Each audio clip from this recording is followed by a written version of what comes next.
बिस्मिल्लाहिर्रहमानिर्रहीम अस्सलाम वालेकुम। आप इमेजिन कर लीजिए कि आज बिलावल ने वो काम किया है जो उसके बाप ने किया था। आपको याद होगा हुसैन हकानी वाला मामला मेमो गेट का। आसिफ जरदारी के कहने पर उसने पाकिस्तान की फौज आईएसआई आर्मी चीफ के खिलाफ हुसैन हकानी की मदद से अमेरिका को लेटर लिखा कि आप मेरी मदद करें, मेरी हुकूमत का तख्ता उल्टेगा। उस मेमो गेट स्कैंडल में किस तरह जरदारी को एनआरओ मिला ये आप सब जानते हैं। लेकिन आज बिलावल ने जो हरकत की है, अपनी फौज, हमारी आईएसआई, हमारी फौज के ऊपर जो इस बंदे ने हमला किया है, यहां से आपको अंदाजा होगा कि खून तो इसके अंदर इसके बाप का ही है। और ये पूरी कोशिश कर रहे हैं, इनको जब मौका मिलेगा ये फौज पर हमला करेंगे, आईएसआई पर हमला करेंगे, ये किसी सूरत नहीं छोड़ेंगे। अब सूरत हाल ये है कि आज जो बिलावल ने इंटरनेशनल सतह पर क्वेश्चन आंसर में और एक डिबेट में गुफ्तगू की, ये बंदा कभी पाकिस्तान में इंटरव्यू देते हुए ये बात नहीं कर सकता और कभी भी इसका ये इंटरव्यू नशर भी नहीं हो सकता। हुआ यूं है कि दो क्वेश्चन इससे पूछेंगे। इससे पूछा गया कि आपके दौर के अंदर, आप फॉरेन मिनिस्टर हैं, आपके दौर में चीफ ऑफ द स्टाफ जो इमरान खान का सिक्योरिटी चीफ है, उसको फेंका जाता जेल में, उस पर केस और झूठे और सारा कुछ, और उस पर सिर्फ एक तकरीर करने, एक बात करने पर आपने उसको उठाकर फेंक दिया। फिर कहा गया कि जिस तरह आप मीडिया के चैनल्स को बंद कर रहे हैं, फिर आपसे पूछा गया कि बताओ जरा, जो इमरान खान की तकरीरों को बंद करे, यूट्यूब को बंद करे, हो क्या करे। अब इस बंदे ने 9 मिनट का जवाब दिया और एक दफा भी इसने असल सवाल का जवाब नहीं दिया। वो खातून जो सामने बैठी हुई थी, उसने 4 दफा बिलावल को कहा कि आप इस सवाल का जवाब दे, आप ये जवाब दे जो आपसे पूछा जा रहा है। उसने जवाब नहीं दिया और फाइनली कहता है कि मुझे उम्मीद है मैंने जवाब दे दिया होगा। और आगे से वो कहती है जी हाँ, हमने बस आज आपसे हिस्ट्री सीख ली। क्योंकि बिलावल जो हिस्ट्री बता रहा था उसमें बता रहा था मेरे नाना के साथ ये हुआ, मेरे अंकल के साथ ये हुआ, मेरी माँ के साथ ये हुआ। ये नहीं वो बात करेगा कि मेरे नाना ने क्या हरकत की थी और किस तरह पाकिस्तान तोड़ने में उसका किरदार था और किस तरह मेरे अंकल के साथ यानी इसके मामू के साथ क्या सूरत हाल हुई। और एक मामू को मुर्तजा भुट्टो का जो कत्ल था वो तो जरदारी के खाते में पड़ा। और आप जानते हैं कि शेख रशीद ने क्या बात की थी जलसे में। शेख रशीद ने कहा था कि बेनज़ीर की जो वफात हुई है, जो मौत हुई है, उसके पीछे जरदारी का हाथ है। और यही बात परवेज मुशर्रफ ने भी कही थी। तो इस पर ये गुफ्तगू नहीं करेगा, लेकिन उसने आकर गुफ्तगू की एज अ फॉरेन मिनिस्टर। फिर उससे सवाल पूछा गया कि पाकिस्तान में इमरान खान को हटाना या लड़ाई या जो इन्फ्लुएंस है, इसके पीछे जो असल दास्तान है, ये पूरे जो मुल्क का क्राइसिस है, वो है आर्मी चीफ की अपॉइंटमेंट। इस पर बात करें। अब आप इमेजिन करें कि होना ये चाहिए कि आप अपने घर के जो गंदे कपड़े होते हैं, कोई कभी जिंदगी में आप बाहर जाकर नहीं धोते। इस बंदे को चाहिए था, वो कहता नहीं जो भी इश्यूज है हमारे वो हम अपने तय कर लेंगे। इस बंदे ने वहां पर कहा कि असल में इमरान खान ये चाह रहा था कि आईएसआई के अंदर अपने बंदे लगाए, आर्मी के अंदर अपने बंदे लगाए जो उसके लिए एज अ टूल के तौर पर काम करते रहे। जैसे आईएसआई और आर्मी तहरीके इंसाफ के विंग के लिए काम करती है। यानी इमेजिन करें, उसने ये नहीं कहा कि वो काम करती रही है फलां, उसने कहा कि आईएसआई और आर्मी यानी पॉलिटिकल तरीके पर काम करती है।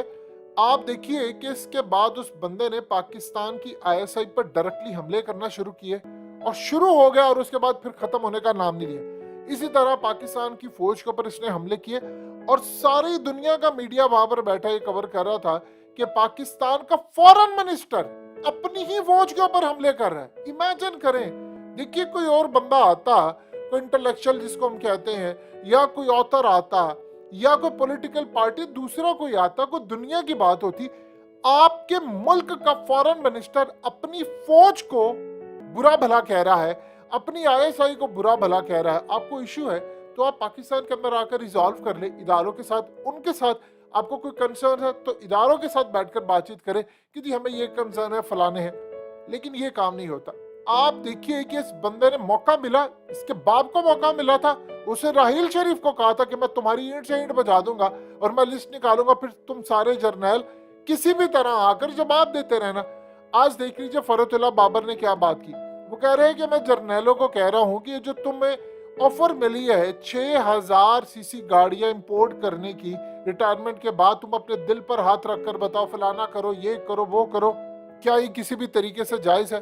और फिर उसके बाद इनकी पार्टी के लोग फौज और आईएसआई पर हमले कर रहे हैं। अब आप जरा इमेजिन कर लें कि एक बंदा फॉरेन मिनिस्टर, यानी आप सोच ले, 2 मिनट के लिए सोचें, जयशंकर जाए किसी भी जगह के इंटरनेशनल प्लेटफॉर्म पर जाए और वो जाकर कहे कि जी हमारी जो फौज है वो तो असल में पॉलिटिसाइज है, वही फैसले करती है, जमहूरियत तो हमने सिर्फ नाम की रखी हुई है, असल में तो पीछे बैठकर वही सारा काम करते हैं और हम जैसा को यूज करते हैं। फिर सोचिए जयशंकर ये कहे कि भारतीय फौज असल में सारे का सारा मुल्क चलाती है। फिर जयशंकर आकर कहे कि असल में फौज हमें कहती है कि फलाने के खिलाफ करे, फलाने के खिलाफ काम करो, और फौज ही सारा कुछ पीछे बैठकर करती है, तो आप बताइए पूरी दुनिया में क्या इज्जत रह जाएगी भारत की? क्या जयशंकर फॉरेन मिनिस्टर ने आकर ये बात कही? या इवन कि आप जानते हैं तुर्की के अंदर तो बगावत हुई थी, क्या तुर्की के फॉरेन मिनिस्टर ने कभी आकर बात की?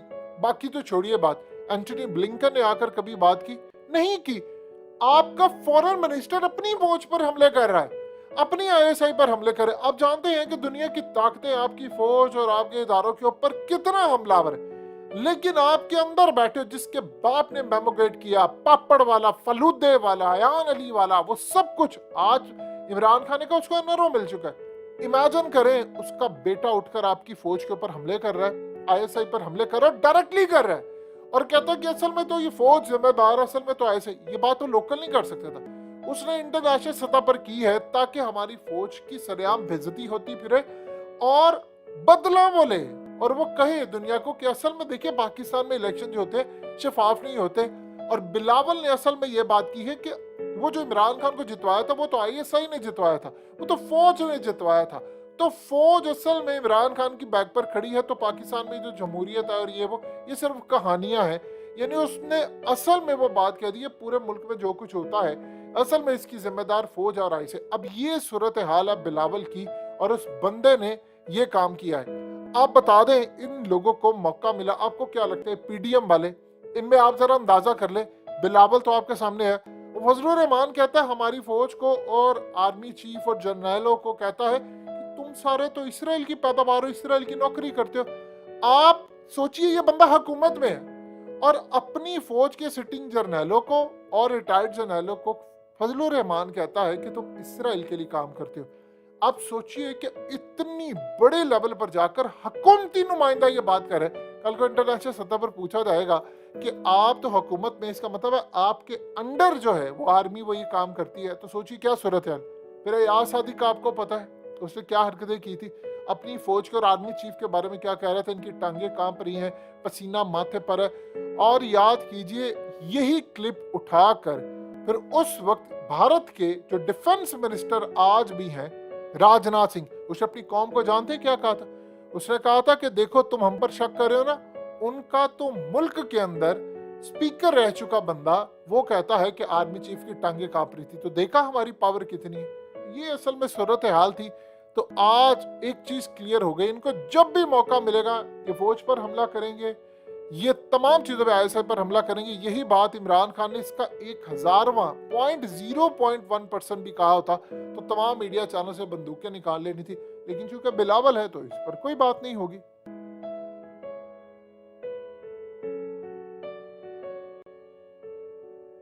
हकीकत टीवी को सब्सक्राइब करना मत भूलें, वीडियो को लाइक करें, शेयर करें और कमेंट सेक्शन में अपनी राय का इजहार जरूर करें।